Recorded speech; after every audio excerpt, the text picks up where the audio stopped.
சிற்றம்பலம்.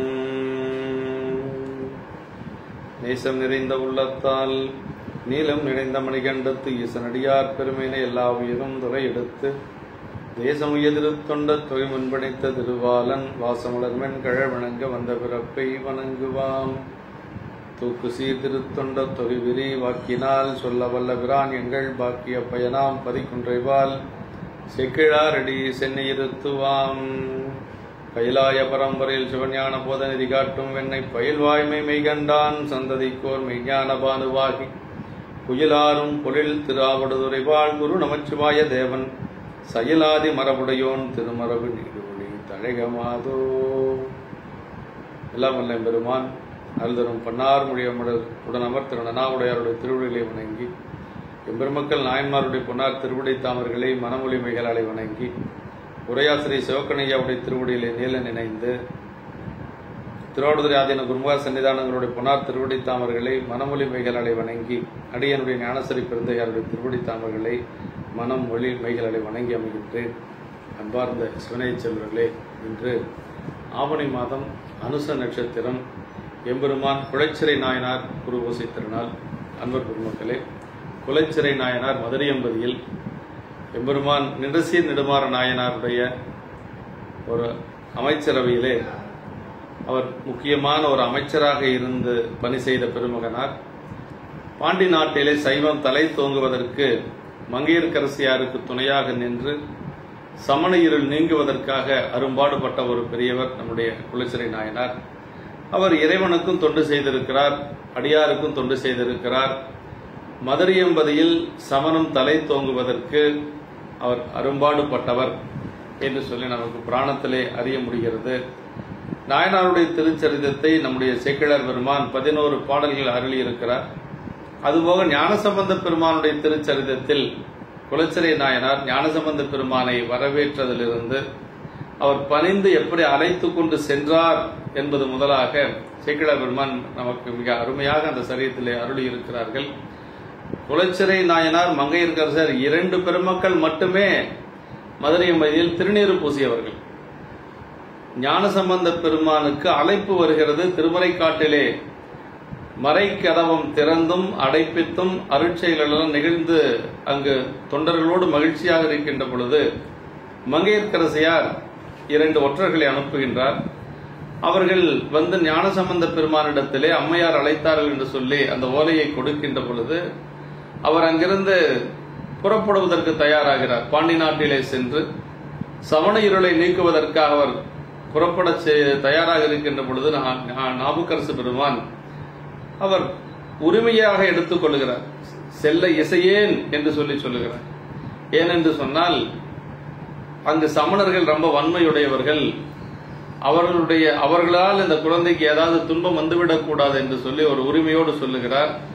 அப்பொழுது ஞானசம்பந்த பெருமான் நாவுக்கரசு பெருமானிடத்திலே சொல்லுகின்ற பொழுது, பரசுவது நம்பெருமான் கழல் என்றால் பழுதுவன் தனையாது என்று சொல்லி உறுதிபட சொல்லுகிறார். இறைவன் திருவடி வணங்கக்கூடியவர்களுக்கு எந்த ஒரு துன்பமும் வராது என்று சொல்லி, அப்ப ஞானசம்பந்த பெருமானுக்கு இருந்தால் ஒரு 10 வயதுக்குள்ள இருக்கலாம், அப்படி உரைப்பாக சொல்லி அதற்கு பிறகு மீண்டும் ஞானசம்பந்த பெருமான் நாவுக்கரசர் இடத்திலே சொல்லுகிறார், மதுரையம்பதியிலே 2 பெருமக்கள் தான் நீரு பூசி இருக்கிறார்கள், அவர்களை சென்று நான் பார்த்துவிட்டு வருகிறேன், வேற ஒன்றும் செய்யவில்லை என்று சொல்லி சமணத்தை நீக்கி சைவத்தை நிலைநாட்டி அந்த 2 பெருமக்களையும் பார்த்துவிட்டு வருகிறேன் என்று சொல்லி திருநீறு பூசிய 2 பெருமக்கள் குளச்சிறை நாயனாரும் மங்கையர்க்கரசியாரும் அவர்களை பார்ப்பதற்கு ஞானசம்பந்த பெருமான் திருமறைக்காட்டிலிருந்து மதுரையம்பதி வருகிறார். அப்படிதான் புராணத்தில் சொல்லப்படுகிறது. எல்லையில்லா நீரு போற்றும் இருவரையும் சென்று காணும் கருத்துடையேன், அங்கு தீங்கு புரி அமணர் செயல் அழிவித்து சைவம் பாரித்தன்று வேறு ஒன்றும் செய்யேன் ஆணை உமதே என்று சொல்லி ஞானசம்பந்த பிள்ளையார் அப்பர் சாமியிடத்திலே ஆணை பெற்றுக் கொண்டு செல்லுகிறார். அப்பொழுதுதான் நாளும் கோலும் சரியில்லை என்று சொல்லுகின்ற பொழுது வெயிறு தோழிபங்கன் என்று சொல்லக்கூடிய அந்த பதிகத்தை நமக்கு மறைக்காட்டிலே அருள் செய்கிறார் நம்முடைய ஞானசம்பந்த பிள்ளையார். அப்படி ஞானசம்பந்த பெருமான் அங்கிருந்து புறப்பட்டு செல்லுகின்ற பொழுது மதுரையம்பதிக்கு அருகிலே அணையக்கூடிய நிலையிலே அந்த சின்னங்கள் எல்லாம் ஓசை எழுப்புகிறது. ஞானசம்பந்த பெருமான் வருகிறார் என்று சொல்லி அந்த சின்னங்கள் எல்லாம் ஓசை எழுப்புகின்ற பொழுது இதெல்லாம் எப்படி இருக்குது அப்படின்னா, பரசமய கோடரி வந்தான் என்று அந்த இசைத்ததாக நமக்கு சேக்கிழ பெருமான் சொல்லுகிறார். அந்த ஓசையை கேட்ட உடனேயே செப்பெரும் பெருமை குலைச்சிறையார் செவிநிறை அமுதென தேக்க அப்படின்னார். அப்படியே தேன் காதிலே அமுது வந்து பாய்ந்தது போல அந்த செவியில அந்த இனிய ஓசை கேட்டது என்று சொல்லுகிறார். அப்படி கேட்கின்ற பொழுது அந்த தலத்தின் மேல் பணிந்து அளப்பெரும் களிப்பினரானார் என்று சொல்லி அந்த ஓசை கேட்ட உடனேயே நிலத்திலே விழுந்து பணிந்து எழுகிறார் நம்முடைய குலைச்சிறை நாயனார். ஞானசம்பந்த பிள்ளையார் வருகிறார் என்று அந்த ஓசை கேட்ட உடனேயே அப்படி அஞ்சலி குவித்த கரங்களோடு அங்கு கடிது சென்று அனைவர் வேகமாக சென்று அந்த அருகிலே அந்த பெருமானுடைய ஞானசம்பந்த பெருமான் வருகின்ற பொழுது மீண்டும் அங்கு கீழே அப்படி விழுந்து வணங்குகிறார். 2 கரங்களையும் அப்படி தலைமேல் குவித்து கொண்டு ஆர்வத்தோடு சென்று நிலத்தடை தாழ்ந்து விழுகிறார். பஞ்சவர் பெருமான் மந்திரி தலைவர் பாங்குற அணைந்து முன் பணிந்தார் என்று சொல்லி அப்படியே நிலமிசை பணிந்த குலச்சிறையாரை அந்த பெருந்தவ தொண்டர் அப்படியே எல்லோரும் அவரை அப்படியே அணைந்து வணங்கி அப்படி மலர்மிசை புத்தையில் வழிபாடு புகழை வைதீக சேகரர் பாதம் புலவையங்கனைந்தார் தென்னமன் அமைச்சர் குலைச்சிறையார் அவருடைய வணங்கியபடி அங்கு நிலத்திலே பணிந்து வீழ்ந்து கிடக்கின்ற இடத்திலே நம்முடைய பிள்ளையார் அங்கு வருகிறார். அப்படி பிள்ளையார் வருகின்ற பொழுது அவர் சொல்றார், சிறபுறச் செல்வர் அவருரை கேட்டு திருமுக தாமரை மலர்ந்து விரவொலி முத்தின் சிவிகை நின்று இழிந்து அப்படின்னார். அப்படியே அந்த சிவிகையிலிருந்து கீழே இழிந்து அப்படின்னா வேகமாக கீழே இறங்குகிறார். பல்லக்கில இருந்து ஞானசம்பந்த பெருமான் மிக வேகமாக கீழே இறங்கி அவர் தம்மை அணைந்து நம்முடைய குலைச்சிறை நாயனாரை அருகிலே வந்து கமலங்கள் பற்றி எடுப்ப அப்படியே அவருடைய கரங்கள் பற்றி குலைச்சிறை நாயனாரை எடுத்து நிறுத்துகிறார். அப்படி பற்றியே எடுப்ப கைதொழுது அவர் முன் நிற்ப வரமிகுதவத்தால் அவரையே நோக்கி வள்ளலார் மதுர வாக்களிப்பார் என்று சொல்லி அப்படியே ஞானசம்பந்த பெருமான் அவரிடத்திலே சொல்லுகிறார்கள்.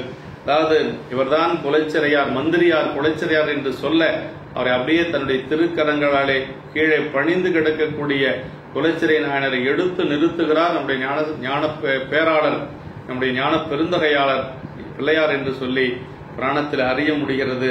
அப்பொழுதுதான் அவர் நம்முடைய குலைச்சிறை நாயனார் சொல்லுகிறார், சென்ற காலத்தின் பழுதிலா திறமும் இனி எதிர்காலத்தின் சிறப்பும் இன்றெழுந்து அருளப்பெற்ற பேர் இதனால் எற்றைக்கும் திருவருளுடைய நன்றியில் நெறியில் அழுந்திய நாடும் நற்றமிழ் வேந்தனும் உய்ந்து நற்றமிழ் வேந்தனம் மொய்ந்து வென்றிகொள் திருநீற்று ஒளியினை விளங்கும் மேன்மையும் படைத்தனம் என்பார் என்று சொல்லி அப்படியே அந்த நம்முடைய பிள்ளையாரை பார்த்து போற்றி வணங்கி மகிழ்கின்றார்.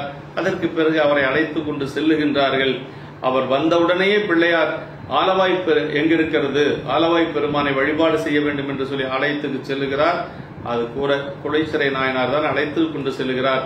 உள்ளே செல்லுகின்ற பொழுது மூர்த்தியார் கல்ல வணங்கி செல்லுகிறார் என்று சொல்லி சேக்கிழ பெருமான், இவருக்கு பல ஆண்டுகள் முன்பாக இருந்து பணி செய்தவர் மூர்த்தி நாயனார். அவர் திருவள்ளுகளை தலைமேற்கொண்டு ஆலயத்துக்குள்ளே சென்றுகிறார். உள்ளே சென்று வழிபாடு செய்து கொண்டு வருகின்ற பொழுது மங்கையர்க்கரசியாரும் பணிந்து நிற்கிறார்.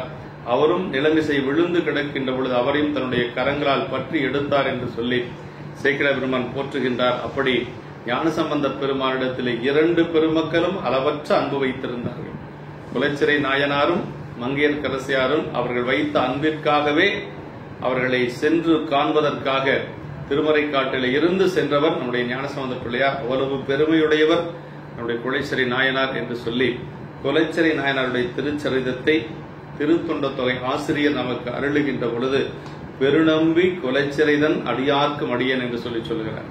பெருநம்பி குலைச்சிறைதன் என்று சொன்னா பெருநம்பி அப்படிங்கிறது அப்படி பெருநம்பியாகிய அந்த குலைச்சிறை நாயனாரது அடியவர்க்கும் நான் அடியனாவேன் என்று சொல்லி சொல்லுகிறார். பெருநம்பி நம்பி என்று சொல்லுவது ஆடவரில் சிறந்தவர்கள் என்று சொல்லி சிவகுமணிய உரை சொல்லுவார். இங்கு இந்த குலத்துக்கும் அந்த மாதிரி ஒரு பெயர் உண்டு என்று சொல்லி சொல்லுகிறார்கள். அதனால அதாவது இறைவனுக்கு நம்பி என்று சொல்லி ஒரு பெயர் உண்டு. நம்பிகளுக்கு சுந்தரமூர்த்தி சுவாமிகளுக்கு நம்பி என்று ஒரு பெயரே உண்டு. இறைவனுக்கு மெய்யை முற்றப்பொடி பூசியோர் நம்பி என்று சொல்லி நம்முடைய சுந்தரமூர்த்தி சுவாமிகள் பாடியிருக்கிறார். அதுபோல அந்த நம்பி என்று சொல்லுவது ஒரு சிறந்த ஒரு தமிழ் சொல்லாக தொன்று தொற்று வழங்கி வரக்கூடியது என்று சொல்லி, அடுத்து வகைநூல் என்று சொல்லக்கூடிய திருத்தொண்டர் திரு அந்தாதியில் நம்முடைய நம்பியாண்டார் நம்பிகள் நமக்கு அருள்கின்ற பொழுது, அருந்தமிழ் ஆகரன் வாதில் அமனை கழுநுதிமேல் இருந்தமிழ் நாட்டிடை ஏற்றுவித்தோன் எழில் சங்கம் வைத்த பெருந்தமிழ் மீனவன் தன் அதிகாரி பெருந்தமிழ் மீனவன் தன் அதிகாரி பிரசமல்கு குறுந்தமிழ் சாரன் மணமேல் குடிமன் குலச்சிறையே. அருந்தமிழாகரன் வாதிலவன். ஞானசம்பந்த பெருமானுக்கு அருந்தமிழ் ஆகரர் என்ற ஒரு பெயர் உண்டுங்க. சேக்கிழார் பெருமான் இறுதி பாடலில் சொல்லுகின்ற பொழுது, அருந்தமிழ் ஆகரர் சருதை அடியேனுக்கு அவர் வாதம் தரும் பரிசால் என்று சொல்லி அவருடைய திருவடி வணங்கி கொண்டு அவர் திருவடி எனக்கு கொடுத்த அளவிலே நான் அவருடைய பெருமைகளை சொல்லுகிறேன் என்று சொல்லி சேக்கிழார் பெருமான் இறுதி பாட்டில் வச்சு சொல்வார். அப்ப ஞானசம்பந்த பெருமானுக்கு அருந்தமிழ் ஆகரர், தமிழாகரர் என்று சொல்லி ஒரு பெயர் உண்டு. அதே மாதிரி நாவுக்கரசு பெருமானுக்கு தமிழ் ஆலியார் என்று சொல்லி சொல்லுகிறார்.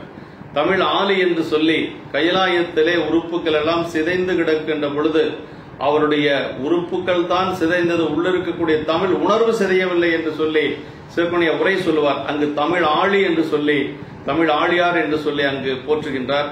நம்முடைய நம்பிகளை சுந்தரமூர்த்தி சாமிகளை சித்தப்பட மடத்திலே சேக்கிழார் பெருமான் சொல்லுகின்ற பொழுது தமிழ்நாதன் என்று சொல்லி போற்றுவார். மூன்று பெருமக்களையும் தமிழோடு சேர்த்து சேக்கிழார் பெருமான் பல இடங்களிலே நமக்கு போற்றி இருக்கிறார் என்பது ஒரு பெருமை, தமிழுக்கு ஒரு பெருமை. அதாவது அவர்களுக்கு பெருமை இல்லை, இவர்களால் நம்முடைய மூவர் பெருமக்களால் தமிழுக்கு ஒரு பெருமை. அப்படி தமிழாகரர், அதே மாதிரி தமிழ் ஆழியார், அதே மாதிரி தமிழ்நாதன் என்று சொல்லி மூன்று பெருமக்களையும் நம்முடைய தெய்வ சேக்கிழார் பெருமான் போற்றி இருக்கிறார். அந்த அருந்தமிழ் ஆகரன் வாதில் அமனை கழுநுதி மேல் என்று சொல்லி சொல்றார். அப்படின்னா அதாவது அரிய தமிழாகராகிய ஆருடைய பிள்ளையார் செய்த வாதத்தில் தோற்ற சமணர்களை பெருமையுடைய தமிழ்நாட்டில் கழுவில் ஏற்றுவித்தவர் என்று சொல்லி, பெருமையுடைய தமிழ்நாடு இருந்தமிழ் நாட்டிடை ஏற்றுவித்தோன் என்று சொல்லி, அப்படி அந்த பிள்ளையாரோடு மூன்று வாதம் செய்து சமணர்கள் தோற்கிறார்கள். அனல்வாதம், புனல்வாதம் என்று சொல்லி 2 வாதங்கள். அதுபோக அந்த நோயை தீர்ப்பதிலே, அந்த பதிகம்பாடி தீர்ப்பதிலே அவர்கள் பாகத்தை அவர்கள் தீர்க்க முடியாமல் அதிலும் தோற்று விடுகிறார்கள். எப்படி அந்த அவர்களாக ஏற்படுத்தி கொண்ட அந்த வாதத்தில் எல்லாம் தோற்கின்ற பொழுது அவர்களை மன்னன் அவருடைய விருப்பப்படியே கழுவில் ஏற்றுவதற்காக இவரை அந்த கழுவில் ஏற்றியது யாருன்னா அமைச்சராக இருந்த குலச்சிறை நாயனார் என்று சொல்லி சொல்லுகிறார். ஏன்னா ஒரு அமைச்சர் என்று சொன்னால் மன்னனுடைய கட்டளை நிறைவேற்றுவதுதான் அவருடைய கடமை. அதனால் அவர் அந்த கடமையை செய்திருக்கிறார். அப்படி ஏற்றுவித்தவரும், அதே மாதிரி அழகிய முத்தமிழ் சங்கங்களையும் நிறுவிய பாண்டியனின் மந்திரியாரும், பாண்டிய மன்னனுடைய ஒரு மந்திரி என்று சொல்லி, அதிகாரி என்று சொல்லி சொல்றார். அவன் பெருந்தமிழ் மீனவன் தன் அதிகாரி என்று சொல்லி அப்படி மந்திரியாகவும், அதே மாதிரி தேன் பொருந்திய குருந்த மலர்கள் அளதற்கிடமாகிய சாரல்களையுடைய மணமேல்குடி தலைவரும் ஆனவர். நாயனார் அவதரித்தது மணமேல்குடி என்று சொல்லக்கூடிய ஒரு பதி. அது இந்த கிழக்கு கடற்கரை சாலை வழியாக சென்றோம்னா அந்த வழிய அவருடைய ஊர் அங்க இருக்கு. மணமேல்குடி என்று சொல்லக்கூடிய அந்த ஊர் அங்க இருக்கு. திருப்பெருந்துறையிலிருந்து ஒரு குறுக்கு வழியில போனா ஒரு 25 கிலோமீட்டர்ல அந்த ஒரு ஊர் இருக்கிறது. இன்றும் அங்கு ஆலயம் இருக்கிறது. அந்த ஆலயத்திலே ஞானசம்பந்த பெருமான், அதே மாதிரி மங்கையர்க்கரசியார் எல்லோரும் வழிபாடு செய்ததாக ஒரு புராணத்திலே சொல்லப்பட்டிருக்கிறது. அந்த ஒரு பதி, ஒரு அருமையான ஒரு பதி மணமேல்குடி என்று சொல்லி, அந்த மணமேல்குடியிலே மண்ணி நிலைத்திருக்கக்கூடிய குலச்சிறை நாயனார் என்று சொல்லி அந்த குடியினுடைய தலைவராகவும் இருக்கக்கூடியவர் என்று சொல்லி சொல்லுகிறார். இப்படி குலச்சிறை நாயனாரை நம்முடைய வகைநூல் ஆசிரியரும் போற்றி இருக்கிறார் என்று சொல்லி, அடுத்து நம்முடைய விரிநூல் என்று சொல்லக்கூடிய பெரிய புராணத்தில் முதல் பாடலிலே நமக்கு சொல்லுகின்ற பொழுது பாண்டி நாட்டை சொல்லி, அப்படி பாண்டி நாட்டிலே சிறந்த அந்த மணமேல்குடியை சொல்லி, அந்த மணமேல்குடி என்ற ஒரு ஊரை முதல் பாட்டில் சொல்றாருங்க. பண்ணு தொல்புகழ் பாண்டினன் நாட்டிடை சென்னலார் வயல் தீங்கரும்பின் அயல் துண்ணு போகப் புறம்பனை சூழ்ந்தது மண்ணு வன்மையினார் மணமேல்குடி. அதாவது இந்த பெரிய புராணத்தில் முதல் பாடல்ல சொல்றார், எடுத்து சொல்லப்பட்ட பழமையாகிய அந்த பழமையாகிய புகழையுடைய நன்மை மிக்க பாண்டி நாட்டிலே அதாவது பாண்டி நாட்டுக்கு என்று சொல்லி ஒரு பெரிய பெருமை உண்டு. அப்படிப்பட்ட அந்த பாண்டி நாட்டிலே செந்நெல் நிரம்பிய வயல்கள், அதாவது அங்க வயல்கள், அது அங்கு என்ன செந்நெல் பயிர் செய்யக்கூடிய அளவுக்கு, ஏன்னா செந்நெல் என்று சொல்லுவது ரொம்ப உயர்ந்த வகையான நெல். அதாவது அடியார்களுக்கு இறைவனுக்கும் படைப்பது செந்நெல் அரிசி தான் படைத்திருக்கிறார்கள். நம்முடைய அறிவாள் தாயநாயனார் போன்ற பெருமக்கள் செந்நெல் என்று சொல்லுவது நல்ல சூரிய வெளிச்சத்தில் சூரிய ஒளியிலே விளையக்கூடிய நெல் என்று சொல்லுவதனால அது நல்ல குணங்களை கொடுக்கக்கூடியது என்று சொல்லுவார்கள். அப்படி செந்நெல் அரிசி, செந்நெல் நிரம்பிய வயல்களில் கரும்பு பயிர்களும் அங்க நிரம்பு இருக்கிறது. அதுபோக கமுகுகளும், பாக்கு மரங்கள் எல்லாம் நிரம்ப இருக்கக்கூடிய ஒரு பதி. இப்படி எல்லாம் அந்த மணமேல்குடியினுடைய சிறப்பு சொல்றார். அதாவது வயல் பகுதி, செந்நெல் விளையக்கூடிய வயல் பகுதி, கரும்பு விளையக்கூடிய அந்த நல்ல ஒரு பூமி, அதே மாதிரி கமுகு மரங்கள் என்று சொல்லக்கூடிய பாக்கு மரங்கள் எல்லாம் நிரம்ப விளைந்திருந்தது என்று சொல்லி அந்த ஊரினுடைய சிறப்பை சொல்லுகிறார். அப்படிப்பட்ட அந்த ஊர்ல அப்படி செழிப்பான அந்த பதியில் அவதரித்தவர் நாயனார். அப்படி நாயனார் எப்படின்னா பெருமானுடைய அந்த திரு தொண்டில் வலுவாது பணி செய்து கொண்டிருந்தார் என்று சொல்லுகிறார். அப்பதிக்கு முதல்வர் வன் தொண்டர்தாம் ஒப்பரும் பெருநம்பி என்று ஓதிய செப்பரும் சீர் குலச்சிறையார் திண்மை வைப்பினால் திரு தொண்டின் பலாதவர். ரொம்ப முக்கியமான இடம். அதாவதுங்க, நம்ம தொண்டு செய்யறோம், ஆனா அந்த தொண்டை வலுவாது செய்கிறோமா என்று சொன்னா கொஞ்சம் யோசிச்சு தான் பார்க்கணும். ஆனா நாயனார் எப்படின்னா, நம்முடைய நாயன்மார்கள் அத்துணை பேருமே செய்த தொண்டை எந்த ஒரு காரணத்தை கொண்டு அவர்கள் விடவே இல்லை. அதான் ரொம்ப முக்கியங்க. அப்படி தொண்டு செய்ய முடியவில்லை என்ற நிலை வருகின்ற பொழுது தன்னை உயிரை விட்டு விட துணிந்தார்கள். உயிரை விட தொண்டை மேலாக கருதியவர்கள் நம்முடைய நாயன்மார்கள். அதான் என்ன சொல்றாருன்னா, அந்த பதிக்கு, அந்த மணமேல்குடிக்கு முதல்வராக வந்தொண்டராகிய சுந்தரமூர்த்தி சாமிகளாலே பெருநம்பி என்று போற்றக்கூடிய அளவுக்கு பெருமையுடையவர். ஏன்னா சுந்தரமூர்த்தி சாமிகள் இறைவனே உள்ளிருந்து உணர்த்த பெருமான் அடியெடுத்து கொடுக்க பாடியது திருத்தொண்ட தொகை. அந்த திருத்தொண்ட தொகையில நம்பின்னு கூட சொல்லலீங்க, பெருநம்பி குலச்சரிதன் அடியார்க்கும் அடியேன்னார். ஒரு நம்பி அப்பூதி அடியார்க்கும் அடியேன்னார். அப்பூதி நாயனாரை பற்றி சொல்லுகின்றது ஒரு நம்பி அப்பூதி அடி, இங்க பெருநம்பி குலச்சரிதன் அடியார்க்கும் அடியேன் என்று சொல்லி அந்த ஒரு பெருமையோடு அப்படி போற்றியதை, திருத்தொண்ட தொகையில் போற்றியதை சேக்கிழார் பெருமான் அதையவே ஒரு சொல்லாக வைத்து போற்றுவது அப்படிங்கிறது சில நாயன்மார்களை தான் சொல்வார். இங்க சொல்றாருங்க.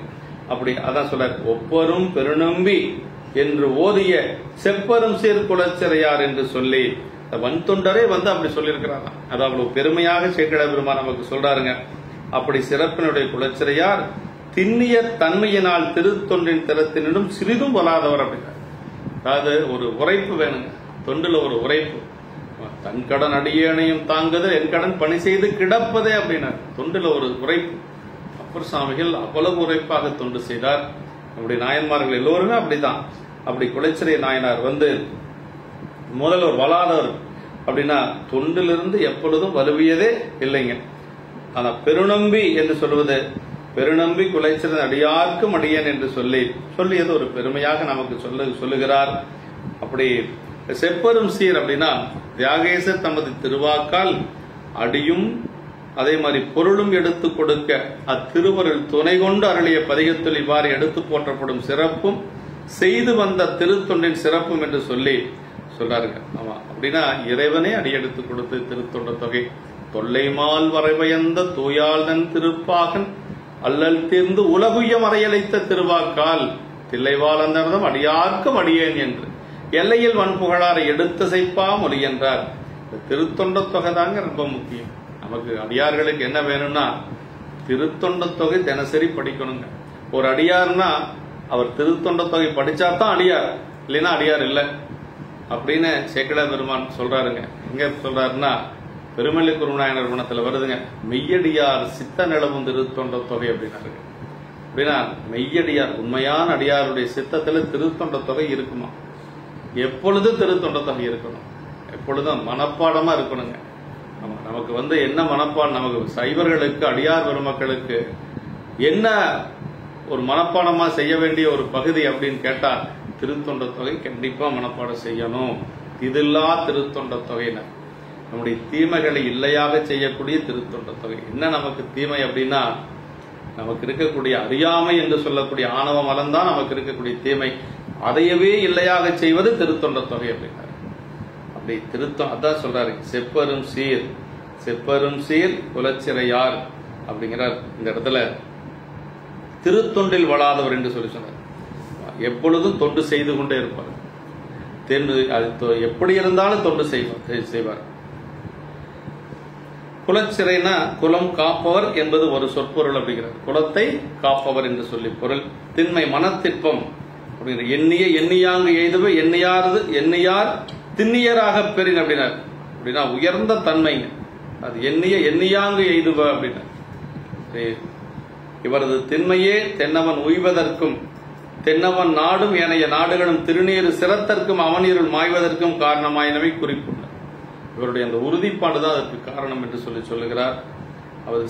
அதாவது பாண்டி நாட்டிலே சைவம் தலை துவங்கியதற்கு மங்கையர்க்கரசியார் இவரும் செய்த தொண்டுதான் மகத்தான தொண்டு என்று சொல்வார். திருத்தொண்டு அப்படின்னா சிவன் அடியாரிடத்தும் சிவனிடத்தும் முக்கரணங்களாலும் செய்யும் தொண்டு. இவற்றில் அடியார் தொண்டினை அடுத்த 5 பாட்டுல பின்னாடி வரக்கூடிய 5 பாட்டுல அடியார் தொண்டை சொல்றாரு. அதற்கு பிறகு ஒரு 4 பாடல்ல இறைவனுடைய தொண்டை சொல்றாரு. அடியார்களுக்கு செய்த தொண்டை சொல்றாரு. 5 பாட்டுல சொல்றாரு. இப்ப எப்படி முடிச்சாரு? திண்மை வைப்பினால் திருத்தொண்டில் வளாதவர். அதுக்கு என்ன காரணங்கிறது இந்த பாட்டுல சொல்றாரு. என்ன காரணம்னா, யார் ஒருவர் சிவபெருமானுடைய அடியார்களாக இருக்கின்றார்களோ அவங்களாலதான் தொண்டை சிறப்பா செய்ய முடியும், வேற யாராலும் செய்ய முடியாது சொல்றாரு. அதெல்லாம் எப்படி முடிச்சாருன்னா, திண்மை வைப்பினால் திருத்தொண்டில் வளாதவர். இந்த பாட்டுல சொல்ற காரணம், கண்ணுதற்கு அன்பர் என்னவே வாராமாகி மகிழ்ந்தவர் தாழ் மிசை ஆறும் அன்போடு வீழ்ந்த அஞ்சலி முகிழ்த்து ஈர நன்மொழி எய்த இசைத்துள்ளார் அப்படின்னா. ரொம்ப முக்கியங்க. ஒருத்தர் தொண்டு தவறாம செய்யறாங்கன்னு வச்சுங்களேன், ஒரு 30 ஆண்டுகள் 40 ஆண்டுகள் 50 ஆண்டுகள் இவர் தொண்டு செஞ்சுட்டே இருக்கிறாருங்க. இவர் மாதிரி யாரும் தொண்டு செய்ய முடியாதுங்க அப்படின்னா அதுக்கு விட இதுதானுங்க. என்ன காரணம்னு நினைக்கிறீங்க? காரணம், கண்ணுதல் பெருமானாருக்கு அன்பர் என்னவே அப்படின்னார். யார் ஒருவர் சிவபெருமானுடைய திருவடியில் அன்பு செலுத்தி அவருக்கு அடியாராக இருக்கின்றார்களோ அவர்களாலதான் தொண்டு தவறாம செய்ய முடியும் அப்படிங்கிறார். ஒரு தொண்டு தவறாது செய்யணும்னா அவர் கண்டிப்பா அடியாரா இருக்கணும், இல்லைன்னா செய்ய முடியாது. கொஞ்ச நாளைக்கு செய்வாங்க, ஏதோ ஒரு காரணத்தினால அந்த தொண்டு நின்று போயிடும். அதான் ரொம்ப முக்கியம். சிவனுக்கு அன்பர்களே காரணமானவர் அப்படின்னு காரணமாவார் என்றே துணிந்ததனால் வாரமாகி மகிழ்ந்துனார். அன்பு நிறைந்து வாரமாகி மகிழ்ந்துனா அன்பு நிறைந்து மகிழ்ந்து அவர் செய்த தொண்டு, அன்பு நிறைந்து மகிழ்ந்து செய்தார்.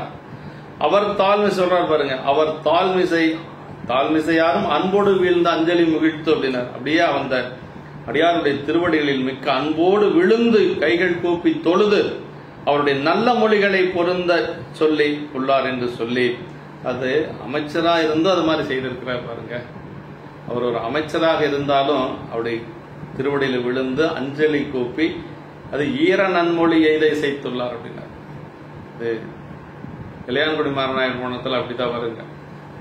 அதாவது ஆரம் என்பு புனைந்த ஐயர்தம் அன்பர் என்பதோ தன்மையால் நேரே வந்தவர் யாவராயினும் நித்தமாகிய பக்தி முன் கூற கைகுவித்து எழுந்து அப்புறம் செவிப்புலத்து ஈரமென் மதுரப்பதம் பரிவெய்து முன்னுரை செய்தபின் அப்படின்னார். ஈரமென் மதுரப்பதம் பரிவெய்து நாங்க சொல்றாரு. இங்க என்ன சொல்றாரு? ஈர நன்மொழி எய்த இசைத்துள்ளார் அப்படின்னார். அடியார்கிட்ட அன்பா பேசணுங்க, வேற ஒன்றும் இல்லை. வணங்கணும், அவர்களுக்கு அன்பா பேசணும். வந்த அடியாரிடத்தில் தன்னை பற்றி தாழ்வாகவும் வந்தவரை பற்றி உயர்வாகவும் பேசணும். அதுதான் பேசக்கூடிய ஒரு நாகரிகம். அப்படிதான் பேசணும்னு சொல்லி பெரியவரான சொல்லுது நமக்கு.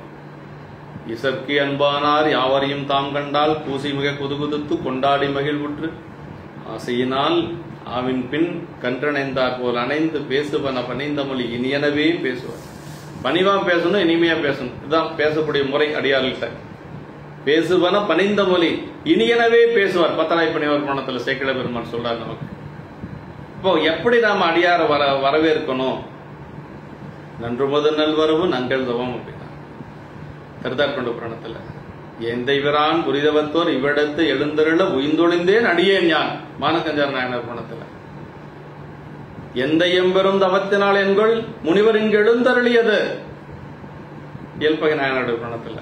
இப்படி எல்லாம் ஒவ்வொரு புராணத்திலையும் ஒரு மாதிரி அடியார்களை வரவேற்றிருக்கிறாங்க அப்படிங்கறது நமக்கு பெரிய புராணத்துல பார்க்க முடிகிறது. இப்படி நாயனார் இந்த நாயனார் எப்படின்னா ஒரு அமைச்சர், அப்படி அமைச்சராக இருக்கக்கூடியவர் அப்படி பணிவா விழுந்து வணங்கி இருக்கிறார். அதான் பெரிய ஒரு அதற்கு காரணம் சிவனருள் பெறுவதற்கு காரணமாவார். அடியார்கள் எடுத்து அன்பு செலுத்திய அளவே சிவனர் விளைவு உண்டாமாதலால் காரணம். பாருங்க, பெருமானுடைய திருவருள் நமக்கு எந்த அளவு கிடைக்கும்னா, அடியார்கள்கிட்ட அன்பு செலுத்தக்கூடிய ஒரு அளவு இருக்குது பாருங்க, அந்த அளவு தான் சாமியுடைய திருவருள் நமக்கு கிடைக்குமா. பாருங்க, உரையாசிரியர் சொல்றார், சிவகுணிய சொல்றார். இப்ப ஒருத்தருக்கு நமக்கு சிவபெருமானுடைய திருவருள் வேணும்னு வச்சுக்கோங்களேன், என்ன செய்யணும்? அடியார் இடத்துல அன்பு செய்யணும். அந்த அடியார் இடத்துல நீங்க எவ்வளவு அன்பு செய்கின்றீர்களோ அந்த அளவுக்கு சிவபெருமானுடைய திருவருள் உங்களுக்கு கிடைக்கும். இதுதான் ஷார்ட்கட் அப்படின்னு சொல்றோம் இல்லையா? இறைவனுடைய திருவருள் அடையக்கூடிய ஷார்ட்கட், ஒரு குறுக்கு வழி என்னன்னா அடியார் இடத்துல அன்பு செலுத்தணும். அதுதான் சித்தியார் சொல்லுது, அரணுக்கு அன்பில்லார் அடியவர் அன்பில்லார், எவ்வுயிர்க்கும் அன்பில்லார் தமக்கும் அன்பில்லார் அப்படின்னார். உறுதியா சொல்றார். ஒருவர் இறைவன் மேல எவ்வளவு அன்பு வச்சிருக்கிறாங்க அப்படிங்கறத அளக்கக்கூடிய அளவுகோல் அவங்க அடியார்கள் மேல எவ்வளவு அன்பு வச்சிருக்கிறாங்களோ அதுதான் அளவுன்றார் சிவஞான சித்தியார் ஆசிரியர் சொல்ற. அதுதான் அளவு. அதனால சொல்ற, அருமையா சொல்றாரு இந்த இடத்துல. ரொம்ப ரொம்ப முக்கியமான இடம். ஆமா, அதாவது அடியார்களிடத்து அன்பு செலுத்திய அளவே சிவனருள் விளைவு உண்டாமாதலால் காரணம் என்றார் என்று சொல்லி சொல்றார். சிவனருள் பெறுவதற்கு என்பதை இவ்வாறன்றி கண்ணுதற்கு அன்பர் என்னும் காரணத்தால் வாரமாகி என்று சொல்லி சொல்றாரு. வாரம்னா அன்பாக வழிபாடு செய்வது, அடியார்களை அன்பாக வழிபாடு செய்வது என்று சொல்லி சொல்றாரு. அடியார் தொண்டு செய்வது அப்படிங்கிறது அவ்வளவு சிறப்புங்க. ஆமா, அதனாலதான் இந்த சரிதத்துல மொத்தம் 11 பாட்டு.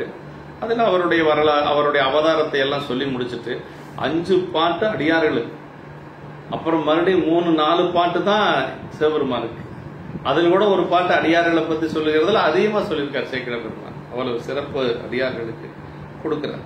கூடும் அன்பினில் கும்பிடலை என்று வீடும் வேண்டா விரலின் விளங்கினார். அப்படிப்பட்ட அடியார்கள் திருக்கூட்ட சிறப்புல சொல்றோம் இல்லைங்களா? கேடும் மாக்கமும் கெட்ட திருவினார் அப்படின்னு.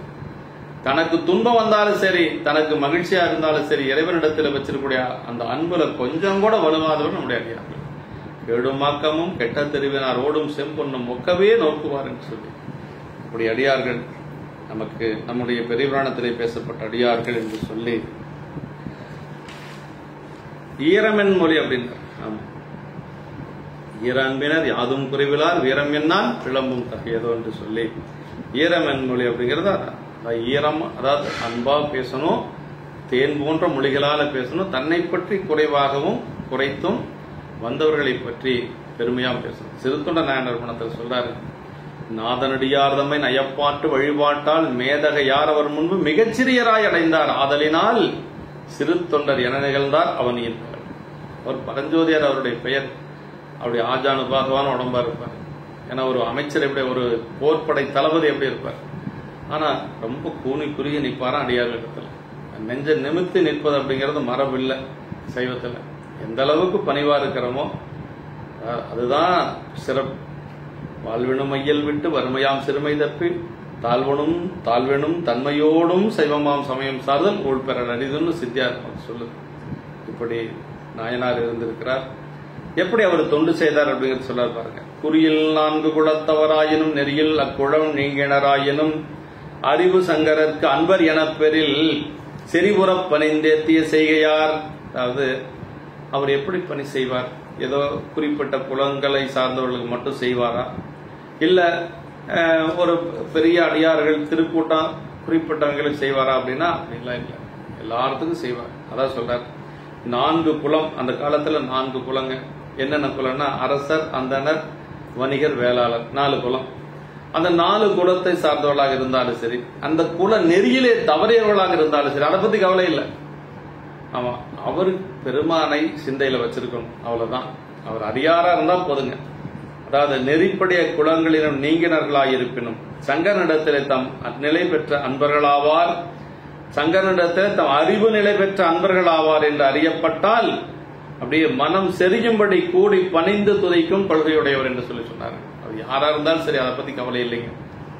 ஆமா, எந்த குலத்தை சார்ந்தவர்களாக இருந்தாலும் சரி, குல நெறியில் இல்லாதவர்களாக இருந்தாலும் சரி, அவங்களுடைய அறிவு எங்க இருக்கணும்? இப்ப சங்கரனிடத்துல இருக்கணும், பெருமானிடத்துல இருக்கணும்.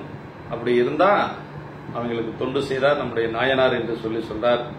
ஆமா, அதாவது எவரேனும் தாமாக விளாடத்திட்ட திருநீரும் சாதனமும் கண்டால் உள்கி அவர் தேவர் இவர் தேவர் என்று சொல்லி இரண்டாட்டா தொழிந்தங்கு ஈசன் திறமே வேணி கவராதே தொழுமுடியார் நெஞ்சினுள்ளே கன்றாப்பூர் நெடுதறியை காணலாமே. அப்பர் சாமிகள் சொல்றார், எவரேனும் தாமாக விளாடத்திட்ட, யாரா இருந்தாலும் சரி, யாரா இருந்தா என்ன அப்படி சொல்றாரு.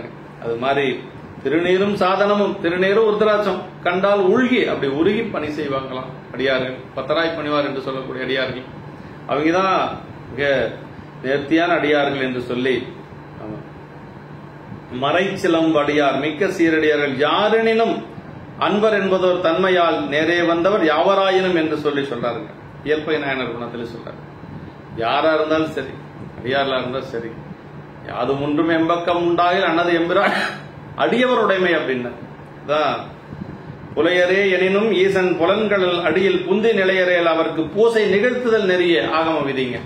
அவன் புலையரா இருந்தாலும் சரி, அதை பத்தி கவலை இல்லை என்ன சொல்லாருங்க. ஆகமத்தில் சொல்லுது, ஈசன் பொன்கடல் அடியில் புந்தி நிலையறையில் பெருமானுடைய திருவடியில் அவனுடைய சிந்தை இருந்தா போதும், பெருமானுடைய திருவடியில் அவன் சிந்தை இருந்தா போதும். அவங்களை நம்ம என்ன செய்யணும், அவங்களுக்கு பூசை செய்யணுமா நம்ம சொல்ல, பூசை நிகழ்த்துதல் நெறியே என்ற ஆகம விதியில சொல்லப்பட்டிருக்கிறது என்று சொல்லி என்னுடைய உரையாசிரியர் சொல்லுகிறார். அப்படி யாரா இருந்தாலும் சரி, எந்த குலத்தை சார்ந்தவர்களா இருந்தாலும் சரி, அவர்களை வழிபாடு செய்வதுதான் முறை. அது இன்னொன்னு சொல்றாரு நரசிங்கமுனை நாயனர் குணத்தில் சொல்ற, ஒழுக்கம் இல்லாத இருந்தாலும் சரி அவங்களை நீங்க வழிபாடு செய்யணுங்கிற. சீலம் இளரே எண்ணினும் திருநீரு சேர்ந்தாரை ஞான மிகழ்வார் அருணரகம் நன்னாமல் எண்ணுவார். பாலடைந்தார் நமக்கழித்த படியரட்டி பொன்கொடித்து மேலவரை தொழுதினிய மொழி விளம்பி விடை கொடுத்தார் அப்படின்னா. ஒழுக்கம் இருக்குது, ஒழுக்கம் இல்லை, அதெல்லாம் நாம பார்க்கறதுக்கு நமக்கு உரிமை இல்லை. நமக்கு என்ன பார்க்கணும், வேடம் தான் முக்கியம். ஆமா, வேடம் அணிந்திருந்தா போதும். மெய்த்தவ வேடமே மெய்ப்பொருள் என்று தொழுது வென்றார். தன்னுடைய உயிர் போகின்ற பொழுது கூட அந்த உயிர் போவதற்கு காரணமா இவன் தான் என்று சொல்லி தெரிந்தும் கூட அவனை பத்திரமாக கொண்டு போய் விடணும்னு சொன்னவர் மெய்ப்பொருள் நாயனர். தத்தா நமர் என்று சொல்லி அவர் தன்னை உயிரை அடர்த்தவனை கூட திருநீர் பூசி இருக்கிறான் என்ற ஒரே காரணத்திற்காக அப்படியே வணங்கிய ஒரு பெருமை நம்முடைய சைவத்திலே உண்டு என்று சொல்லி, எப்படி பணிந்து ஏத்திய செய்கை என்று சொல்லி, பணிதல் மனத்தினாலும் ஏத்துதல் வாக்கினாலும் செய்கை உடலாலும் பணிந்து ஏத்திய செய்கை என்று சொல்லி சொன்னார் இந்த பாட்டில். அதாவது மனம் மொழி மெய் மூன்றாலும் வழிபாடு செய்யணும் என்று சொல்லி சொன்னார். அடுத்த பாட்டு, உலகர் கொள்ளும் நலத்தினராயினும் மலையில் தீமையராயினும் அம்புலி இலகு செஞ்சடையார்க்கு அடியாரெனில் தலமுறப் பணிந்து ஏத்தும் தகைமையார். அதாவது உலக நெறியில் மக்கள் ஆமென்று கொள்கிற நலங்களை உடையவர்களாயினும் சரி, உலக நெறியில மக்களோட மக்களா இருக்கிறவங்களா இருந்தாலும் சரி, அப்படி தீமைகள் அளவின்றி உடையவர்களாகனாலும் சரி, உலகர் அன்றென்கின்ற தீமைகள் அளவின்றி உடையவர்களான அழகில் தீமையராயினும் அவங்களோட தீமையே இருந்தாலும் சரி, அதை பத்தி நம்மளுக்கு கவலை இல்லை. அம்புலி இலகு செஞ்சடையாருக்கு அடியாரெனில் அவர்கள் அந்த பிறைவிளங்கும் சிவந்த சடையுடைய பெருமானின் அடியார்களாயினால் நிலம் பொருந்த வீழ்ந்து வணங்கி போற்றும் தன்மை உடையவர் என்று சொல்லி சொல்றார். நல்ல ஒழுக்கமான அடியாரா இருந்தாலும் சரி, அது இல்லாதவரா இருந்தாலும் சரி, அதை பத்தி நமக்கு கவலை இல்லை. அவங்க அடியாரா இருந்தாலும் சரி, அவங்களை பணிந்து ஏற்ற வேண்டும் என்று சொல்லி சொல்லுகிறார். அழகில் தீமைகள் என்று சொல்லி சொல்றார். ஆமா, தலைமுறை உடல் நிலம் பொருந்த வணங்கணும் அடியார்களை. பண்பு மிக்கார் பலராய் அணையனும் உண்ப வேண்டி ஒருவர் அணையனும் என்பெருக்கு அன்பால் எதிர்கொண்டு நண்பு கூர்ந்த அமுதூட்டும் நலத்தினார். பண்பு மிக்கார் பலராய் அணையனும்னர். ஒரு சிலர் எப்படின்னா, அதாவது ஒரு திருக்கூட்டமா வந்தா செய்வாங்க, தனி ஒரு அடியாரா வந்தா செய்ய மாட்டாங்க. திருக்கூட்டமா வந்தா ஏன் செய்வாங்கன்னா, ஒரு பெருமைக்காக, நாங்க இப்படி செய்யறோம் அப்படி செய்யறோம் எல்லாத்துக்கிட்டையும் தன்னை பெருமைப்படுத்தி காட்டிக் கொள்வதற்காக செய்வாங்க. ஒரு சிலர் தனியா வந்தா செய்ய மாட்டாங்க. அப்படி இல்லை, தனியா வந்தாலும் சரி, திருக்கூட்டமா வந்தாலும் சரி, எப்படி வந்தாலும் சரி அவங்களுக்கு செய்வாங்க. அதான் சொல்ற, பண்பு மிக்கார் பலராய் அணையனும். பண்பினால் மிக்கார்கள் பெரும் கூட்டத்தாய் வந்தாலும் உண்ப வேண்டி ஒருவர் அணையனும். சாப்பிட்றதுக்கு மட்டும்தான் வராரு அந்த அடியார். அவருக்கு பாட தெரியாது, பணிய தெரியாது, ஒன்னும் தெரியாது. அப்படி வந்தாலும் போடணும். சாப்பாட்டுக்கு மட்டும் வந்தாலும் போடணும். வகுப்பு பிராணம் கேட்கறதுக்கு வரவங்களுக்கு தான் சாப்பாடு அப்படிங்கறதெல்லாம் நம்ம பார்க்க கூடாது. சாப்பிட்றதுக்குன்னு வந்தாலும் சாப்பாடு போடணும் அடியார்களுக்கு. அதான் சொல்லுது புராணம்.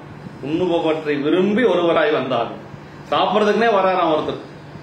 அவர் புராணம் எல்லாம் கேட்கற அளவுக்கு ஞானம் இல்லை, பதிகம் பாடக்கூடிய அளவுக்கு ஞானம் இல்லை.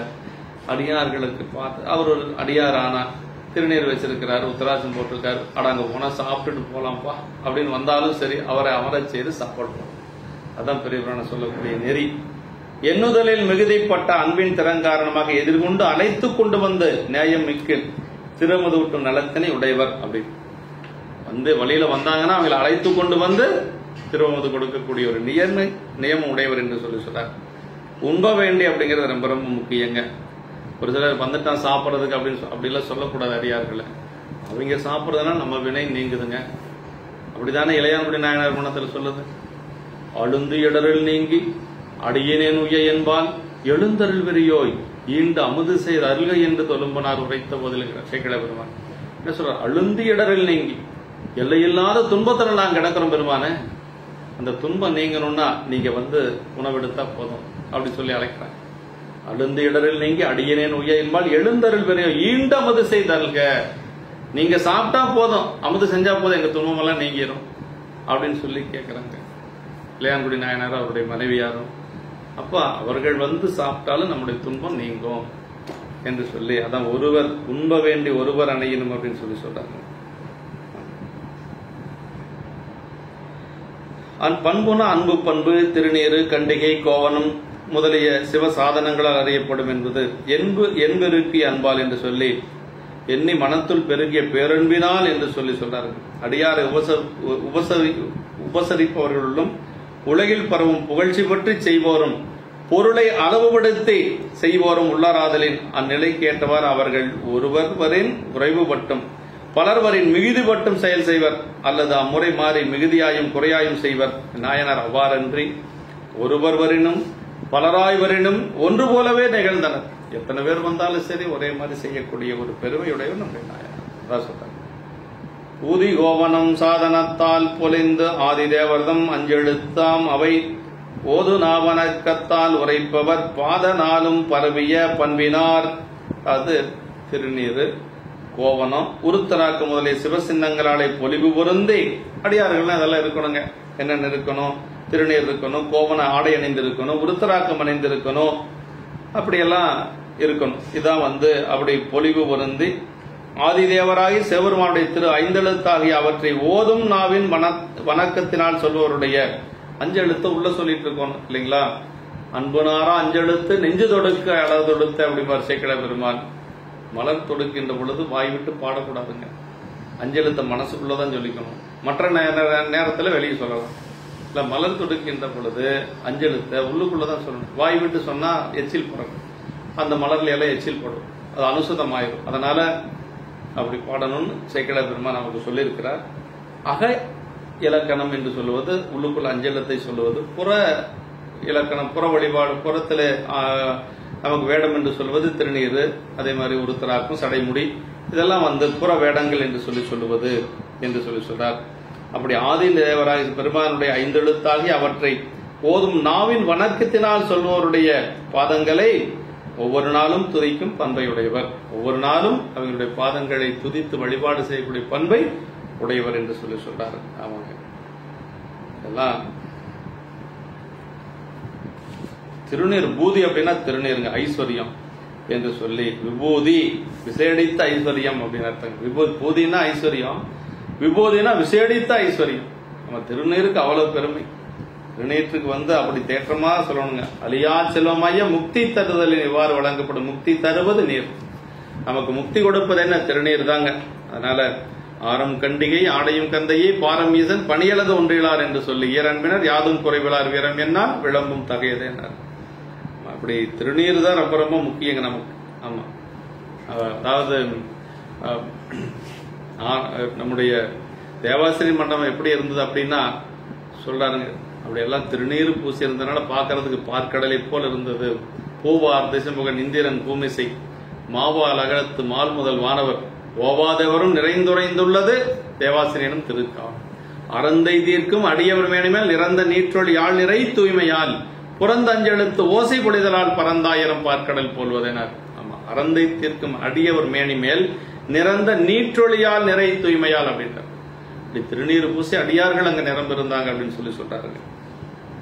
மண்ணுகளை துண்ணுபொருள் மறைநான்கே வான்சடராய் தன்னையே கோவனமா சாத்தினன்கான் சாலலோ என்று சொல்லி திருவாசகத்துல கோவனம் பெருமான் அணையக்கூடியது கோவனம் என்று சொல்லி சொல்றார். அப்படியெல்லாம் கோவனம் உடுத்தவாறும் கோளர வகைத்தவாறும் தீவன சாம்பல் பூசி திருவுரி இருந்தவாறும் என்று சொல்லி அப்பர் சாமிகள் தேவாரத்தில் சொல்றாரு. ஆதி தேவதம் அஞ்செழுத்து சிவன் திருநாமமாகி சீவஞ்சாக்கர மகா மந்திரம் அஞ்செழுத்தாம் அவை என்று சொல்லி சீவஞ்சாக்கரம் என்று சொல்வது அது அஞ்செழுத்து. ஆதி தேவதம் அஞ்செழுத்து அப்படின்னார். ஆதி மந்திரம் அஞ்செழுத்து ஓதுவார் நோக்கின் மாதிரத்தின் மற்ற மந்திர விதி வருமே அப்படின்னார். அப்படின்னா அஞ்செழுத்து சொல்ற இடத்துல இன்னொரு மந்திரம் பழிக்காது. சமணர்களால ஏன் தீமூட்ட முடியவில்லை மதுரை மதில் அப்படின்னு சொன்னா அவர்கள் அங்கிருந்த அடியார் பெருமக்கள் அஞ்செழுத்த சொல்லிட்டு இருந்தாங்க. ஆதி மந்திரம் அஞ்செழுத்து அப்படிங்கிற சேக்கிழ பெருமாள். அதனால அவர்களால் தீமூட்ட முடியல. வேற மந்திரம் எதுவும் பழிக்காது. அதான் சொல்றாரு ஆதி தேவதம் அஞ்செழுத்து அப்படின்னாரு. மண்ணும் அஞ்செழுத்தாகிய மந்திர தண்ணில் ஒன்று வல்லார் என்று சொல்லி குறுந்தொகையில சொல்லப்பட்டிருக்கு. ஓதிய எழுத்தாம் அஞ்சும் உருவினி வரத்தாம் அஞ்சும் நாட்டு சிறப்பு. ஓதி எழுத்தாம் அஞ்சும் உருவினி வரத்தாம் அஞ்சும் ரெண்டும் அஞ்சு தான். ஓதி எழுத்தாம் அஞ்சும் அஞ்செழுத்தை ஓதிக்கொண்டிருந்தார்கள். பிணிகள் வருவதற்கு அஞ்சியது. ஓதிய எழுத்தாம் அஞ்சும் உருவினி வரத்தாம் அஞ்சும் நாட்டு சிறப்பு சோழ நாட்டுல சொல்றாங்க. அப்படி பொலிந்து என்றதனால் மெய்யும் வணக்கத்தால் என்று சொல்லி சொல்றாரு. இதுவரைக்கும் சொன்னது 3வது பாட்டிலிருந்து 7வது பாட்டு வரைக்கும் அடியாருடைய சிறப்பு. இப்ப பெருமானுடைய சிறப்பை சொல்ல போறாரு. இன்ன நல்லொழுக்கத்தினால் ஈரில் சீர் தென்னவன் நெடுமாறற்கு சீர்திகள் மண்ணு மந்திரிகளுக்கு மேலாகியார் ஒன்னலார் செற்று உறுதி கணின்றுள்ளார். இப்படி நல்லொழுக்கத்தில் நின்றவர் நம்முடைய நாயனார். முடிவில்லாத சிறப்புடைய பாண்டியராகிய நின்றசை நெடுமாறனாருக்கு சிறப்பு செய்து விளங்கிய மந்திரிகளில் மேம்பாடாக நிலை பெற்றவர். எல்லா மந்திரிகளிலும் ரொம்ப சிறந்த மந்திரி. ஆனா எல்லா மந்திரிகளை விட இவர் சிறந்த மந்திரி இல்லையா? அது இன்னொன்று பெரிய இது அடியாரா வேற இருக்கிறதுனால அப்படி சிறந்த மந்திரியாக மேம்பாடாக நிலை பெற்றவர். அப்புறம் பொருந்தாதவர்களை பகைவர்களை அழித்து உறுதி வைக்கும் துறையில் நிலை பெற்றுள்ளார். பகைவர்களை வெல்லுவதிலும் இவர் சிறந்த ஒரு வீரராக வீரம் என்னால் விளம்பும் தகையது என்று சொல்லக்கூடிய அளவுக்கு வீரமுடைய ஒரு அடியாராகவும் இருந்திருக்கிறார் என்று சொல்லி சேக்கிழார் பெருமான் அடியார்கள் எல்லாம் அரசர்களாக இருக்கணும்னு நினைச்சார். அகில காரணர் தாழ்முனிவார்கள் தாம் அகில லோகமும் ஆளற்குரியர் அப்படின்னு இந்த உலகத்தை ஆளுறதுக்கு யார் உரிமையுடையவர்கள் என்று சொன்னால் அடியார்கள் என்று சொல்லி சொல்றார். திருக்கூட்ட சிறப்பு சொல்றாரு. நின்றுள்ளார் நிற்காத அரசனது சினம் உலகிறது நிந்தை முதலிய எக்காரணத்தாலும் தமது குறிக்கோளாகிய நிலை நின்று சிறிதும் விலகாது நிற்றல் என்று சொல்றார். இப்ப அரண் தொண்டு செய்யறார். இந்த பாட்டுல அரண் தொண்டு சொல்றார். என்ன சொல்றாருன்னா ஆய செய்கையராய் அவர் ஆரணே நாயனார் திருப்பாதனவின்றுள்ளார் பாய சீர்புனை பாண்டிமா தேவியார் மேய தொண்டுக்கு மெய்த்தொண்டராயினார். அம்மா நிறைய தொண்டு செய்யறாங்க. கணவனுக்கு தெரியாம நிறைய தொண்டு செய்யறாங்க. கணவன் சவண மதத்தில் இருக்கிறதுனால மங்கையர்கரசியர் அம்மா என்ன பண்ணாங்கன்னா திருநீட்டை தன்னுடைய திரு மாங்கல்யத்தில் தரித்துக் கொண்டார். அப்படின்னு திருநீர் மேல பூச முடியாது அம்மா, ஏன்னா மன்னன் சமணத்தில் இருக்கிறான். அதனால மாங்கல்யத்துல திருமாங்கல்யத்துல திருநீர் வச்சுக்குவாங்க. அப்படியெல்லாம் தொண்டு செஞ்சாங்க. அவங்களுக்கு துணை நின்றவர் நம்முடைய நாயனார்கள். அப்படி அந்த தன்மை தாகிய செய்கையினை உடையவராகிய அவர் கங்கையை சூடிய தலைவராகிய சிவபெருமானுடைய திருப்பாதங்களே இடைவிடாது சொல்லும் இயல்பினை உடையவர் அப்படின்னா பெருமானுடைய திருப்படிகளை எப்பொழுது மனசில் நினைத்துக் கொண்டிருப்பார் குலச்சிறை நாயனார். அவருடைய திருநாமத்தை அஞ்செழுத்தை சொல்லிக்கொண்டே இருக்கக்கூடியவர். இதுவரைக்கும் அடியார் தொண்டு சொன்னார். இப்ப இறைவனுடைய தொண்டு செய்யும். எப்பொழுது 2 தொண்டு, ஒன்று அடியார் தொண்டு, இன்னொன்று ஆண்டவனுடைய தொண்டு. சைவத்தில் அதுதான் முடிவுங்க. அடியார் வழிபாடு, இறைவன் வழிபாடு. அப்படிதான் வேதத்திலே சொல்லப்பட்டிருக்கு சேக்கிழ பெருமான் சொல்றார். வேத உள்ளுரையாவன வெறிபுணல் வேணியமையும் அவன் அடியாரையும் நயந்து பாதார்ச்சனை புரிவதும் பணிவதும் என்றே காதலால் இப்ப 2மே செய் கருத்துடையார் என்று சொல்லி பல இடங்கள் அதை நம்ம சொல்லியிருக்கிறோம். ஆமா, 2 வழிபாடு சைவத்தில். ஒன்று அடியார் வழிபாடு, இன்னொன்று இறைவன் வழிபாடு. 2ஐயும் செய்யணும். இறைவன் வழிபாடு மட்டுமே போதும் அப்படின்னா அடியார் வழிபாடு தூக்கி நிற்குது. அடியார் வழிபாடு செய்கின்ற பொழுதுதான் அந்த இறைவன் வழிபாடு நிறைவாகிறது. கும்பிட்ட பயன் காண்பார் போல் மெய்வேட பெருமனை கண்டு வீழ்ந்தார் காலத்தில். ஞானசம்பந்த பெருமான் புராணத்துல கும்பிட்ட பயன், இறைவனை கும்பிட்டாச்சு, காலத்தினால வந்துடல. அந்த வழிபாட்டினுடைய பயன் எங்க நிறைவாகிறது என்று சொன்னால் கண்ணப்பரை வழிபாடு செய்கின்ற பொழுது. அதான் நம்ம கவனத்தில் வச்சிருக்கணும். வழிபாடு எப்பொழுதுமே நமக்கு 2 சைவத்தில் அதுதான். ஞாழமுய்ய நாமுய்ய நம்மை சைவ நெறியின் சீலமுய்ய திருத்தொண்ட தொகைவன் பாடன்னார் சேக்கிழ பெருமான். சைவ நெறிக்கென்று சொல்லி ஒரு ஒழுக்கம் இருக்கிறது, சீலம் இருக்கிறது. அது என்னன்னா அடியார் வழிபாடு. அதை வலியுறுத்துவதற்காகத்தான் திருத்தொண்ட தொகை பாடியிருக்கிறார் நம்முடைய சுந்தரமூர்த்தி சுவாமிகள். அதனாலதான் தீதில்லா திருத்தொண்ட தொகை, தீமைகளை இல்லையாக செய்யக்கூடிய திருத்தொண்ட தொகை அப்படின்னா அதுதான் நமக்கு ரொம்ப முக்கிய கவனத்தில் வச்சுக்கணும். இந்த பாடல் இந்த பகுதியில் கூட பார்த்தா 5 பாடல்கள் முதல்ல அடியார்களுடைய சிறப்பை சொல்லிட்டு, அடியார்களுக்கு செய்த தொண்டை சொல்லிட்டு, அதற்கு பிறகு இறைவனை வணங்கியதை சொல்றார் சேக்கிழ பெருமான் 3 பாட்டுல. அதான் பெரிய சிறப்பு. அப்படி மங்கையர்க்கரசி அம்மையாருடைய பொருந்திய திருத்தொண்டனுக்கு உண்மை தொண்டராக இருந்தவர். ஏன்னா அவங்க ஒரு அரசமாதேவி வெளியில வந்து பணி செய்ய முடியாது, இறங்கி வேலை செய்ய முடியாது. அதிகாரம் இருக்கு, ஆனா இறங்கி வேலை செய்ய முடியாது. அதுக்கு ஒரு ஆள் வேணும், நம்பிக்கைக்குரிய ஒரு ஆள் வேணும். அப்படி நம்பிக்கைக்குரிய நாயனார் நம்முடைய குலச்சிறை நாயனார் என்று சொல்றார். தொண்டுக்கு மெய்த்தொண்டர், தொண்டினை கைகூடும்படி செய்வதற்குரிய எல்லா சாதனங்களையும் உண்மைத்தன்மையில் செய்வோர் என்று சொல்லி இதனை அடுத்த பாட்டிலே சொல்றார். புன்னையத்து அருகந்தர் போய் நீக்கவும், தென்னர் நாடு திருநீரு போற்றவும், மண்ணு காலியர் வள்ளலார் பொன்னடி சென்னி சேர்த்தி மகிழ்ந்த சிறப்பினார். இப்ப பிள்ளையாருடைய திருவடியில தன்னோட தலைமையில கொண்டவர், பிள்ளையாருடைய திருவடிகளை தலைமையில் கொண்டவர் என பிள்ளையாரையே குருநாதராக கொண்டவர் குலச்சிறை நாயனார். மங்கையர்க்கரசியார், குலச்சிறை நாயனார், தென்னவன் 3 பெருமக்களும் இவர்களுக்கு குருநாதராக கொண்டது ஞானசம்பந்த பெருமான். அதான் சொல்றாரு, பிள்ளையாரையே குருநாதராக கொண்டவர். புன்னையத்து அருகந்தர் போய் நீக்கவும், நன்மையால் குறைவுடைய அந்த சமணர்களுடைய பொய்மைகளை நீக்கவும். அப்புறம் என்ன சொல்றாரு பாருங்க, பாண்டிய நாடு திருநீற்று நெறியை போற்றியிடவும். அதான் சிவத்தொண்டு. இருள் சூழ்ந்து கிடந்த அந்த சமண இருள் சூழ்ந்து கிடந்த பாண்டிய நாட்டை திருநீற்று ஒளிபெருக்க செய்தவர் நாயனார். அதான் சொல்றார், பாண்டிய நாடு திருநீற்று நெறியினை போற்றியிடவும், பொருந்திய சீர்காழியனார்களின் வள்ளலாராகி ஆளுடைய பிள்ளையாரின் பொன்னார்ந்த திருவடிகளை தலையில் சூட்டி மகிழ்ந்த சிறப்பினை உடையவர். இதுக்கு மேல என்ன வேணும்? ஞானசம்பந்த பெருமான் திருவடியவே தலையில சூட்டி மகிழக்கூடிய அளவுக்கு பெரும் புண்ணியம் செஞ்சிருக்கிறார். இதுக்கு மேல என்ன வேணும்? ஒன்னும் தேவையில்லை. தவ முதல்வர் சம்பந்தர் இல்லையா, தவத்திலே முதன்மை பெற்றவர் ஞானசம்பந்த பெருமான். இறைவனுடைய உமையம்மனுடைய திருமுலைப்பால் உண்டவர். பெருமானால் ஆட்கொள்ளப்பட்ட மகனாம் தன்மையிலே வாழ்ந்த பெருமகனார் நம்முடைய பிள்ளையார், சீர்காழி பிள்ளையார். அவருடைய திருவடிகளை, பொன்னார்ந்த திருவடிகளை தலையில் சூட்டி மகிழ்ந்த சிறப்பையுடைய சென்னி சேர்த்து மகிழ்ந்த சிறப்பினார். மண்ணுகாலியார் வள்ளலார் பொன்னடி, மண்ணுகாலியர் வள்ளலார் பொன்னடி சென்னி சேர்த்து மகிழ்ந்த சிறப்பினார் அப்படின்னார்.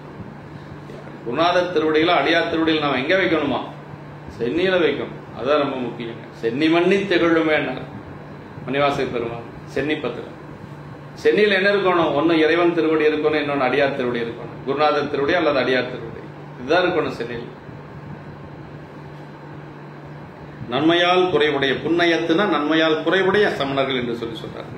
கொலையும் பொய்மையும் இளமின்று கொடுந்தொழில் புரிவோர்னர், பஞ்சனை தெரிந்து சித்தரிப்பார் அப்படின்னார். திருநாவுக்கரசு நாயனாரிடத்தும் அதே மாதிரி ஆளுடைய பிள்ளையாரிடத்தும் தண்டியடிகள் நாயனாரிடத்தும் நமனேந்திகள் நாயனாரிடத்தும் சமணர்கள் செய்த தீமைகள் சொல்ல முடியாத அளவுக்கு தீமைகள் செய்தார்கள். ஆனா ஒன்றில் கூட அவர் வெல்ல முடியவில்லை. வென்று காட்டியதெல்லாம் நம்முடைய அருளாளர்கள் தான் வென்றிருக்கிறார். தென்னர் நாடு திருநீறு போற்றனர், எல்லாம் அரண் நாமமே சூழ்கனர். அது மாதிரி அங்க சைவம் அப்படி இருட்டடிப்பு செய்திருந்த அந்த வேளையில் இவர் வந்து எல்லாம் அரண்நாமமே சூழ்க வாழ்க்கை பதியத்தில் சொல்றாரு இல்லைங்களா. எங்க பார்த்தாலும் அரண்நாமம், எங்க பார்த்தாலும் திருநீற்று ஒலி. பாண்டி நாட்டில் ஞானசம்பந்த பெருமான் வந்து போனதுக்கு பிறகு அப்படியே மாறி போச்சு. தென்னன் நாடு போல அரசனும் வலுவி சைவத்துக்கு இடையூறு விளைக்காமையானும் மங்கையர்க்கரசியாரும் குலச்சிறையாரும் என்ற இருவர்தாம் பாங்குமன்றி சைவம் அங்கு எய்தாமையாகிய அந்த சொல்றார். பெருந்துன்ம நிலை பெறாமையானும் திருநீறு போற்றுதலை மிகுதியும் வேண்டிய காரணப்பட்டு தென்னர் நாடு போற்ற என்று சொல்லி சொல்றார்கள். செய்வகையிடையே தப்பும் தென்னவன் பாண்டி நாடு என்று சொல்லி நாயனார் குருவருளால் முக்தி அடைந்தவர் என்பது குறிப்பு. இந்த நாயனார் வந்து குருவருளினாலே முக்தி அடைந்தவர் குலச்சிறை நாயனார். ஆமா, ஞானசம்பந்த பெருமானுடைய குருவருள் தான் இவருக்கு முக்தி கொடுத்தது என்று சொல்லி சொல்றார். பொய் நீக்கவும் நீரு போற்றவும் பொன்னடி சென்னி சேர்த்திய பாசத்தை நீக்கி விடுதலும் சிவத்தை பெறுதலுமாகி வீடு வேறும் சைவ பயணம் என்பதும் அதற்கு சாதனம் குருவின் உபகாரமே என்பதும் ஆகிய ஞான சாத்திரங்களில் கண்ட உண்மைகள் இந்த திருப்பாட்டில் குறிப்பால் உணர்த்தப்பட்ட திறம் காண்க என்று சொல்லி சொன்னார். அடுத்த திருப்பாட்டு, இறுதி திருப்பாட்டு. வாதில் தோற்றமனரை வன்கெழுத்து தீது நீங்கிட ஏற்றுவித்தார் திறம் யாது போற்றினேன் மேலினி ஏத்துகேன் வேத நீதி மிரடை குறும்பர்தால். கடைசியா தோற்றுவை செய்கின்றார். அதாவது வாதத்தில் தோல்வியுற்ற அமணர்களை அந்த வலிய கடுமரத்தில் தீமை நீங்கும்படி ஏற்றுவித்த குலச்சிறையருடைய திறங்களை யாது போற்றினேன் அப்படின்னா இதுகாரும் என்னளவில் போற்றி செய்தேன் அப்படின்னா என்னத்தான் நான் பெருசா சொல்லிட்டேன் அப்படிங்கிற 8000 சமணர்களை கழுவில் ஏற்றியது நாயனாருடைய ஒரு அரும்பெரும் செயல். அப்படியெல்லாம் செய்யலாமா, அது பாவம் இல்லையா அப்படின்னா அவர்களாக ஏற்றுக்கொண்டது. வாதிலே தோற்றால் கழுவேறி கொள்ளுவோம் என்று சொல்லி அவர்களே சொல்லியதுதான் அது. அதை நிறைவேற்றி காட்டியவர் அரசனுடைய ஆணை. அந்த அரசனுடைய ஆணையை நிறைவேற்றியது அமைச்சருடைய வேலை. அதைத்தான் அவர் செய்தார். அப்படி சொல்றார் பாருங்க. அதான் அடியார்கள் தங்கியிருந்த சமணர்கள், அடியார்கள் தங்கியிருந்த மடத்துக்கு தீ வைத்த ஒரு பெரும் பாவிகள் சமணர்கள். அதுக்கு மேல அடியார்களுக்கு நன்மை செய்யாத போனாலும் பரவாயில்லை, தீமை செய்யக்கூடாது. அவர்களுக்கு தங்கியிருந்த மடத்துக்கு தீ வைத்த பாவிகள் அந்த சமணர்கள் என்று சொல்லி, அப்படின்னா அப்படி அந்த வாதத்தில் தோல்வியுற்ற அமணர்களை அந்த கழுமரத்திலே, வலிய கழுமரத்திலே தீது நீங்கிட ஏற்றுவித்தார் தீமை நீங்கும்படி ஏற்றுவித்த குலச்சுறையாருடைய திறங்களை இதுகாரும் என்னளவில் நான் போற்றி செய்தேன். இன்னும் நிறைய சொல்லியிருக்கணுமா, அவருடைய பெருமைகளை நான் சொன்னது போதும். அவ்வளவு பெருமையுடையவர் குலச்சிறை நாயனார். யாது போற்றினேன் அப்படின்னு என்ன அர்த்தம்னா, நான் ஒன்றும் போற்றினேன் அல்லேன்னு அர்த்தம். நான் ஒன்றும் பெருசா சொல்லிடல சாமி அப்படின்னு சொல்றாரு. அடியாருடைய பெருமைகளை யாருதான் சொல்ல முடியும் இல்லைங்களா? அளவில்லாத பெருமையராகிய அளவில்லா அடியார் புகழ் கூறுகேன் அளவு கூட உரைப்பரிதாயினும் அளவிலாசை துறப்பு அறைகுவேன் அப்படின்றார். இதுல சொல்ற பாயிரத்துல சொல்றார், அடியாருடைய பெருமை என்று சொல்லுவது அளவிட்டு சொல்ல முடியாத அளவுக்கு பெருமையுடையது, அளவில்லாத பெருமைகளாக அளவில்லா அடியார் புகழ் கூறுகேன். நான் என்னால முழுவதும் சொல்ல முடியாது, ஆனா சொல்லணுங்கிற ஒரு ஆசை என்னை துரத்துது, அதனால நான் சொல்றேன் அப்படின்னு சொல்லி சொன்னார். அது மாதிரி இங்க சொல்றாரு. அப்படி வேத நீதி விளங்கும் பெருமெல்லை குருமநாயனுடைய பாதங்களை ஏத்தப் போகிறேன். அடுத்து பெருமெல்லை குருமநாயனுடைய சரித்தை சொல்லப் போகிறார் என்று சொல்லி சொல்றார். தீது நீங்கிடனர் மாதவர்களாகி அடியார்கள் இருந்த திருமணத்தில் தீது நீங்கிட ரொம்ப முக்கியங்கள். நம்ம அது ரொம்ப, அதாவது தீது நீங்கிட ஏற்றுவித்தார் திறம்னு, அதாவது வாதில் தோற்ற அமணரி வன்கெழுத்து தீது நீங்கிட ஏற்றுவித்தார் திறம்னு.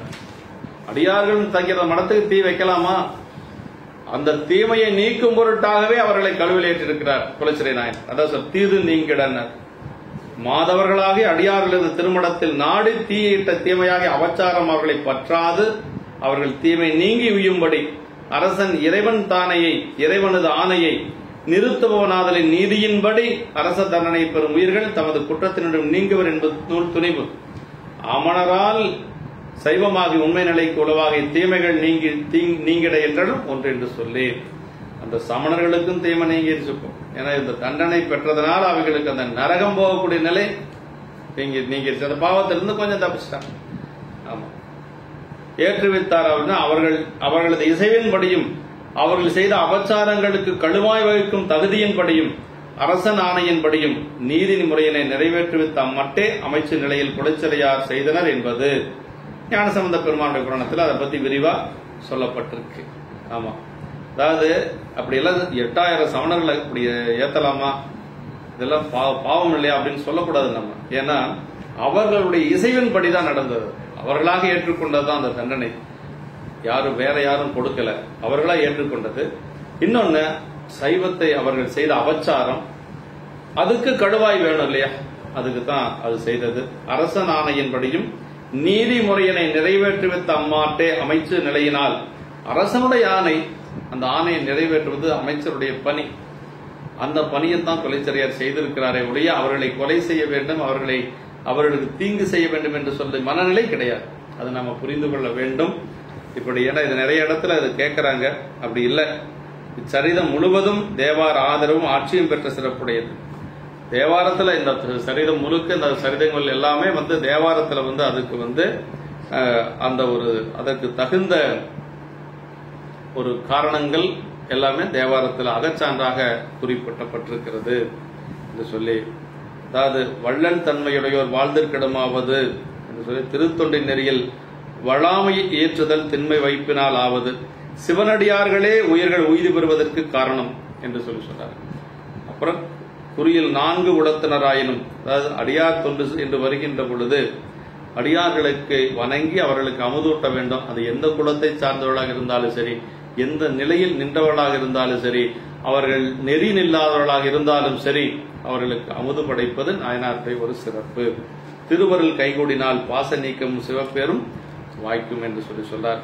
தீமை புரிந்த வாதிலும் தோல்வியுற்ற தீயவர்களை உரியபடி முறை செய்து ஒருத்தல் அரச நீதி, காரியம் செய்யும் மந்திரிகளின் கடமைகளில் சிறந்தது என்று சொல்லி, இப்படி எல்லாம் இந்த சரீரத்தில் 11 பாடல்களாக இருந்தாலும் கூட அவர் மங்கையர்க்கரசியாரோடு சேர்ந்து அந்த சமண இருளை நீக்கிய ஒரு பெருமைகளை நம்முடைய பெரிய புராணத்தில் ஞானசம்பந்த பெருமானுடைய சரீரத்தில் வைத்து போற்றி இருக்கிறார் என்று சொல்லி, இந்த அளவிலே நாம் நம்முடைய குலச்சிறை நாயனாருடைய திருவடியிலே வணங்கி அவருடைய திருவருள் பெற வேண்டும் என்று சொல்லி குருமகா சன்னிதானங்களுடைய பொன்னார் திருவடி தாமர்களை மனம் மொழி மெய்களாலை வணங்கி அமைகின்றோம்.